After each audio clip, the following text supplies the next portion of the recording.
June, July, August இந்த 3 மாதமும் பெங்களூரில் நல்ல மழையாக இருக்கும். அதே மாதிரி பெங்களூர்லேருந்து இன்டீரியராக கர்நாடகாக்குள்ளே போக போக அங்கேயும் வெஸ்டர்ன் காட்ஸை ஒட்டி, அதாவது மேற்கு தொடர்ச்சி மலை அடிவாரத்தில் நல்ல மழையாகவே இருக்கும்.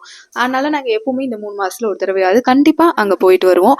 இந்த தடவை நாங்கள் டின்டன் அட்வென்ச்சர் கேம்ப் அப்படின்னு அகும்பே அப்படின்னு ஒரு இடத்துக்கிட்ட அங்கே தான் போயிட்டு வந்தோம். அந்த ஏரியா ஃபுல்லாக இதே மாதிரி தான் இருந்தது. இங்கே ரொம்ப குளிரெல்லாம் அடிக்கல, ஒரு மாதிரி ஒரு புழுக்கம் இருந்தது. அதனாலேயே என்னமோ அந்த மலையை நம்ம நல்லா என்ஜாய் பண்ண முடிஞ்சுது. நாங்கள் போனது ஒரு 2 டேஸ் ட்ரிப்பு.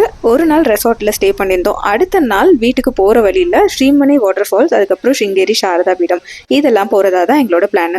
ஸ்ரீமனை வாட்டர் ஃபால்ஸுக்கு போகிறப்ப டிக்கெட் வாங்கிட்டு போகணும். கண்டிப்பாக அமௌண்ட் கையில் வச்சுருக்கணும். இங்கே ஜிபே எல்லாம் பண்ணுறதுக்கு சுத்தமாக டவர் இல்லை.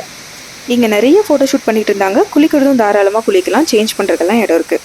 அங்கேருந்து சாரதா பீடம் இங்கே ஸ்ட்ரிக்டான ட்ரெஸ் கோட்ஸ் ஃபாலோ பண்ணுறாங்க. கண்டிப்பாக துப்பட்டா இருக்கிற ட்ரெஸ்ஸாக போட்டு போகணும், அப்படி இல்லாட்டி சாரி. அங்கே சாமி கும்பிட்டு டைரெக்டாக வீட்டுக்கு வந்துட்டோம்.